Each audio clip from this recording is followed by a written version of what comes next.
بسم اللہ الرحمن الرحیم، اللہ کے نام سے شروع جو بہت مہربان رحم والا۔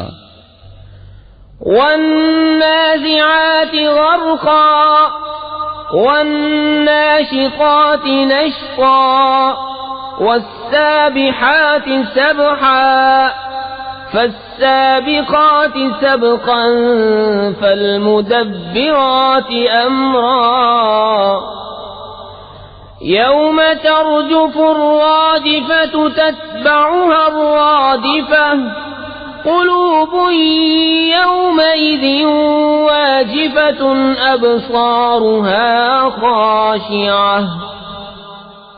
قسم ان کی کہ سختی سے جان کھینچیں اور نرمی سے بند کھولیں اور آسانی سے پیریں، پھر آگے بڑھ کر جلد پہنچیں، پھر کام کی تدبیر کریں کہ کافروں پر ضرور عذاب ہوگا جس دن تھر تھر آئے گی تھر تھر آنے والی، اس کے پیچھے آئے گی پیچھے آنے والی، کتنے دل اس دن دھڑکتے ہوں گے، آنکھ اوپر نہ اٹھا سکیں گے۔ یقولون أئنا لمردودون في الحافرة أئذا كنا عظاما نخرة قالوا تلك إذا كرة خاسرة فإنما هي زجرة واحدة فإذا هم بالساهرة۔ کافر کہتے ہیں کیا ہم پھر الٹے پاؤں پلٹیں گے کیا جب گلی ہڈیاں ہو جائیں گے؟ بولے یوں تو یہ پلٹنا تو نرا نقصان ہے، تو وہ نہیں مگر ایک جھڑکی جبھی وہ کھلے میدان میں آ پڑے ہوں گے۔ هل أتاك حديث موسى إذ ناداه ربه بالوادي المقدس طوى اذهب إلى فرعون إنه طغى فقل هل لك إلى أن تزكى وأهديك إلى ربك فتخشى فأراه الآية الكبرى فكذب وعصى ثم أدبر يسعى فحشر فنادى فقال أنا ربكم الأعلى فأخذه الله نكال الآخرة والأولى إن في ذلك لعبرة لمن يخشى۔ کیا تمہیں موسیٰ کی خبر آئی جب اسے اس کے رب نے پاک جنگل طوا میں ندا فرمائی کہ فرعون کے پاس جا؟ اس نے سر اٹھایا، اس سے کہہ کیا تجھے رغبت اس طرف ہے کہ ستھرا ہو اور تجھے تیرے رب کی طرف راہ بتاؤں کہ تو ڈرے؟ پھر موسیٰ نے اسے بہت بڑی نشانی دکھائی، اس پر اس نے جھٹلایا اور نافرمانی کی، پھر پیٹ دی، اپنی کوشش میں لگا تو لوگوں کو جمع کیا، پھر پکارا، پھر بولا میں تمہارا سب سے اونچا رب ہوں۔ تو اللہ نے اسے دنیا اور آخرت دونوں کے عذاب میں پکڑا، بے شک اس میں سیکھ ملتا ہے اسے جو ڈرے۔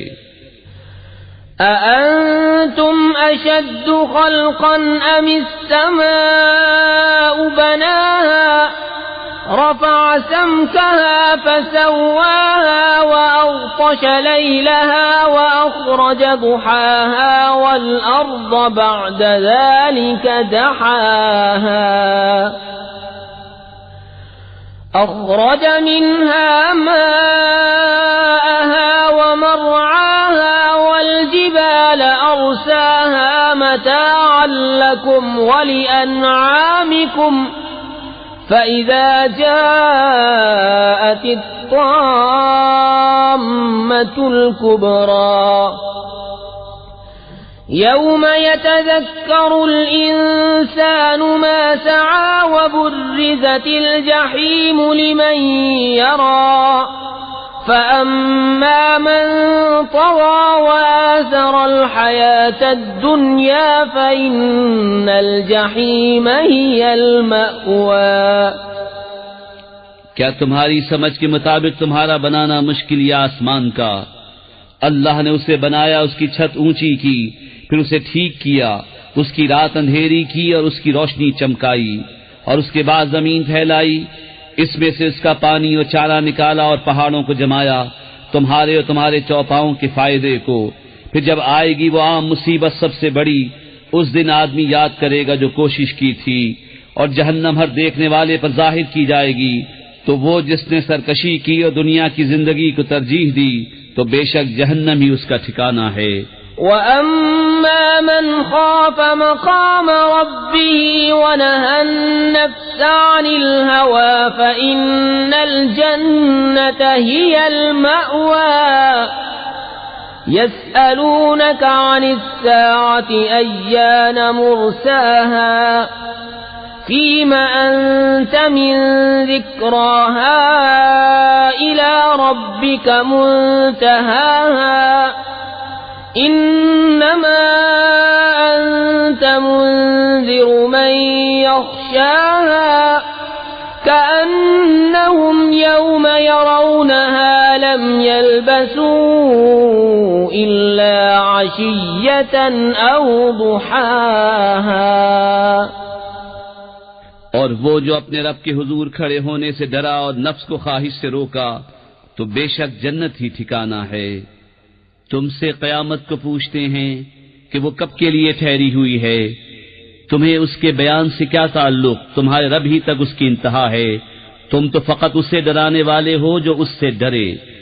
گویا جس دن وہ اسے دیکھیں گے دنیا میں نہ رہے تھے مگر ایک شام یا